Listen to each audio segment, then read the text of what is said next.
Bharatiya Janata party आणि राष्ट्रवादी काँग्रेसच्या युतीच्या वतीनं सिद्धनेरली जिल्हा परिषद मतदारसंघातील उमेदवार सुयशा अमरीशसिंह घाटगे आणि पंचायत समितीचे उमेदवार दत्तात्रय दंडवते यांच्या प्रचारासाठी भव्य पदयात्रा काढण्यात आली।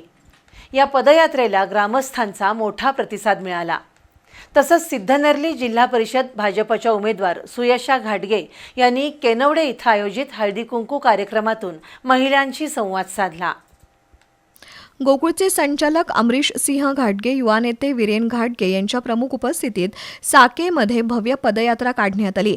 हातात पक्षाचे झेंडे आणि महायुतीच्या विजयाच्या घोषणांनी साके परिसर दुमदुमून गेला। यावेळी बाळासाहेब तुरंबे, किरण पाटील, शहाजी पाटील, नानासो कांबळे, ज्ञानदेव पाटील, चंदर निउंगरे, सीबी कांबळे, दत्तात्रय सातुसे यांच्यासह प्रमुख नेते उपस्थित होते। सर्वच उमेदवारांनी घराघरात जाऊन मतदारांशी संवाद साधला। या पदयात्रेत बापूसो पाटील, रंगराव चौगले, बाजीराव चौगले, डीएस कांबळे, तानाजी चौगले, पीव्ही पाटील, विक्रम चौगले यांच्यासह कार्यकर्ते आणि ग्रामस्थ मोठ्या संख्येने उपस्थित होते। दरम्यान केनवडे इथं आयोजित हळदी कुंकू कार्यक्रमात भाजपच्या उमेदवार सुयशा अमरीशसिंह घाटगे यांनी महिलांशी संवाद साधला। तसंच सर्वांगीण विकासासाठी महायुतीला साथ देण्याचं आवाहन केलं।